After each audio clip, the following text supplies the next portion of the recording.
나는 전능하신 아버지 하나님, 천지의 창조주를 믿습니다. 나는 그의 유일하신 아들, 우리 주 예수 그리스도를 믿습니다. 그는 성령으로 잉태되어 동정녀 마리에게서 나시고 본디오 빌라도에게 고난을 받아 십자가에 못 박혀 죽으시고 장사된 지 사흘 만에 죽은 자 가운데서 다시 살아나셨으며 하늘에 오르시어 전능하신 아버지 하나님 우편 앉아 계시다가 거기로부터 살아있는 자와 죽은 자를 심판하러 오십니다. 나는 성령을 믿으며 거룩한 공교회와 성도의 교제와 죄를 용서받는 것과 몸의 부활과 영생을 믿습니다. 아멘. 여러분 반갑습니다. 박근민 목사입니다. 오늘은 창세기 23장 1절부터 20절까지 말씀을 살펴보겠습니다. 사라가 죽습니다. 21장에서 하갈과 갈등을 빚었던 사라의 다음 행적을 우리가 알 수가 없습니다. 그렇게 자취를 감췄던 사라가 죽음 기사와 함께 등장합니다. 사망할 때 그녀의 나이는 127세, 성경에서 무려 35년이라고 하는 긴 공백 후에 등장하는 장면입니다. 이제 아브라함이 사라의 장례를 치릅니다. 그녀의 나이 127세. 제가 왜 자꾸 이 사라의 나이를 이야기하느냐 하면은 사라가 창세기에 등장하는 여족장 중에서 유일하게 나이가 기록된 인물이기 때문에 그렇습니다. 그만큼 사라가 얼마나 위대한 위상을 가지고 있는지를 우리가 알 수 있는 부분이지요. 사라가 숨을 거두었던 곳은 헤브론이었습니다. 아브라함이 가나안에서 제일 처음으로 거처를 삼았던 그 마물의 상수리 나무가 있는 지역입니다. 오늘 본문이 이야기하는 것처럼 헤브론의 원래 이름은 기럇 아브라입니다. 아내의 죽음은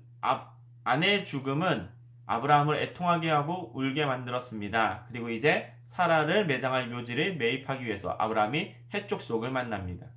그의 현재 처지를 보여주는 장면이지요. 아브라함이 아무리 막대한 재산을 가지고 있는 거부라고 해도 결국에 그는 땅 한 필조차 소유할 수 없는 소지하지 못한 외지인에 불과했습니다. 그러니 꿈만 같습니다.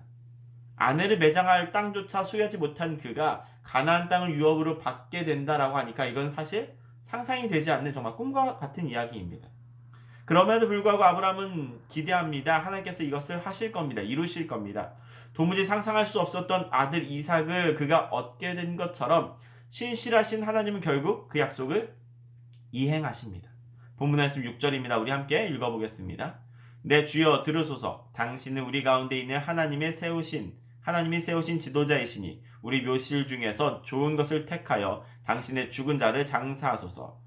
우리 중에서 자기 묘실에 당신의 죽은 자 장사함을 금할 자가 없으리이다. 아멘. 아브라함이 묘지를 쓸 토지를 매입하겠다라고 합니다. 그랬더니 햇사람들이 아브라함은 내 주여라고 부르면서 마땅히 가장 좋은 땅을 묘지로 정하셔도 좋습니다라고 말합니다. 문제가 없어 보이는 대화지요. 하지만 자세히 보시면 이들이 하는 말은 좋은 묘지 자리를 선택하라는 것뿐이지 그 묘지를 당신의 영구적인 소유권으로 인정해 주겠다는 말은 아니었습니다. 쉽게 말해서 지금은 우리가 당신보다 힘이 약해서 이것들을 묵인하지만 그냥 지나가겠지만 언젠가 우리가 힘이 커지게 되면 마땅히 우리 권리를 행사하겠다라는 저들의 속셈이 숨어 있는 부분입니다. 그래서 아브라함이 영구적으로 사용할 수 있는 땅을 마련하려고 합니다. 그것을 나에게 팔라고 말합니다. 하지만 사실 햇사람들은 땅을 매각할 의사가 없었습니다. 이어지는 대화가 그렇습니다. 최고의 존칭을 받는 아브라함이 가장 낮은 자세로 몸을 낮춥니다. 그리고는 토지를 매매할 수 있도록 허락해달라고 간청을 합니다. 물론 햇사람들은 토지를 팔고 싶지 않았을 겁니다. 토지를 팔아버리면 그 땅은 영구히 그 사람의 것이 되어버리기 때문이죠. 하지만 거절하기에는 아브라함의 세력이 너무나도 컸습니다. 이들의 말에서 알 수 있는 것처럼 햇사람들은 하나님의 위대하심을 충분히 잘 알고 있었고 아브라함이 바로 그 하나님께서 세우신 지도자라고 하는 것도 잘 알고 있었습니다. 그래서 결국에는 아브라함에게 토지를 팔게 되죠. 그 땅은 소알의 아들 에브론의 것이었습니다. 9절의 말씀인데요. 우리 함께 읽어보도록 하겠습니다. 9절 함께 읽겠습니다. 그가 그의 밭머리에 있는 그의 막벨라 굴을 내게 주도록 하되 충분한 대가를 받고 그 굴을 내게 주어 당신들 중에서 매장할 소유지가 되게 하기를 원하노라 하매. 아브라함이 말합니다. 대표단들이 중재를 해서 에브론을 좀 설득해 달라는 겁니다. 여기서 알 수 있는 것처럼 햇사람들은 토지 매매를 상당히 꺼려했습니다. 아브라함이 중재를 요청해야 될 만큼 불편했던 요구였다라는 것이죠. 그리고 다행스럽게도 에브론이 그 협상단 일원으로 앉아 있었기 때문에 곧바로 아브라함과의 흥정이 시작됩니다. 물론 사실 흥정이라고 할 것도 없었습니다. 에브론이 그 땅과 그 굴을 너에게 거저주겠다라고 먼저 말하기 때문입니다. 상당히 매력적인 제안이죠. 하지만 이때 이 땅과 이 굴을 그냥 받으면 안 되는 겁니다. 그러면 분명히 나중에 아브라함의 힘이 약해졌을 때 또는 아브라함을 모르는 세대가 일어났을 때 이 토지에 대한 다툼이 생겨날 수밖에 없습니다. 그래서 아브라함이 정당한 값을 지불하겠다라고 말을 합니다. 이번에도 역시 몸을 낮춰서 예의를 표하고는 원하는 금액을 말하라고 했습니다. 그렇게 에브론이 땅값으로 은 400세겔을 요구합니다. 은 400세겔, 은 한 4.5kg 정도를 말합니다. 단순히 이렇게 말하면 우리가 이게 어느 정도 되는 금액인지 좀 알기 어렵습니다. 그래서 우리가 굳이 비교해보면 이로부터 한참 뒤에 나온 이 다윗이 성소를 지을 때 그 땅을 성소를 짓기 위해서 땅을 매입하게 되는데 그때 그가 50세겔을 지불을 한 것을 보게 되면 은 400세겔이라는 것은 상당히 높은 가격이라는 것을 알 수 있습니다. 그것도 묘지로 사용할 땅과 굴에 불과한 지역을 말이죠. 그러니까 생각하게 됩니다. 왜 이렇게 과도할 정도로 비싼 금액을 부른 것일까? 먼저는 그 땅을 팔고 싶지 않다라는 그의 의중을 드러내는 것일 수 있습니다. 이렇게 비싼 금액을 부르면 사지 않을 것이다 라고 생각한 것이겠죠. 또 이게 아니라면 일단 이렇게 비싼 금액을 부르고 나서 흥정을 하면서 가격을 낮추려는 생각일 수도 있습니다. 사실은 이 후자가 그 당시 거래에서는 일반적인 방식이기도 했습니다.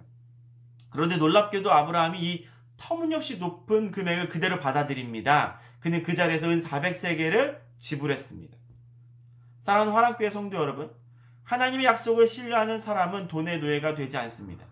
아무리 생각해도 은 400세겔은 터무니없이 높은 금액입니다. 하지만 아브라함은 그 돈을 아까워하지 않았습니다. 그는 이 계약이 성사되지 않을 가능성을 아주 조금이라도 남기지 않으려고 합니다. 왜냐하면 이 땅에 대한 신뢰가 그에게 있기 때문입니다. 적절한 좀 비유는 아닙니다만 개발되어 있게 분명한 호재가 분명히 있는 그 땅이 나한테 있으면 부동산 업자가 와서 아무리 팔라고 해도 팔지 않는 것과도 같습니다. 그렇게 막벨라 굴은 사라뿐만이 아니라 아브라함과 이삭과 야곱과 리브가와 레아에 이르기까지 그들이 묻힌 곳이 되었습니다. 이들의 후손이 다시 이곳으로 돌아오리라는 확신이 있었기 때문에 가능한 일입니다. 그래서 오늘 아브라함이 산 것은 단순한 땅이 아니고 그의 희망이었고 그의 약속이라는 것을 우리들은 알아야 됩니다. 그런 사람이 되었으면 좋겠습니다. 하나님의 약속을 신뢰하면서 돈 앞에서 무너지는 일들이 없기를 바랍니다. 그리하여서 주님의 약속이 성취되는 그 기쁨과 영광을 누릴 수 있는 저와 여러분 우리 모든 주인공들이 되시기를 주님의 이름으로 간절히 축원합니다. 함께 기도하겠습니다. 신실하신 주님, 주님이 신실하시니 저희도 신실하기를 원합니다. 주님의 약속 앞에서 주저하지 않게 하옵소서. 우리가 활용해야 될 돈과 재물들이 도리어 저희를 주장하지 못하도록 주님의 약속에 온전히 붙들린 인생을 살게 하여 주옵소서. 믿음의 담대함으로 미래를 확신함으로 오늘을 당당히 살기 원합니다. 눈앞에 보이는 이익이 아니라 주님의 시선을 세상에 살아가는 우리 모두가 그 시선을 경험하며 살기를 원하오며 우리 주 예수 그리스도의 이름으로 기도하옵나이다. 아멘.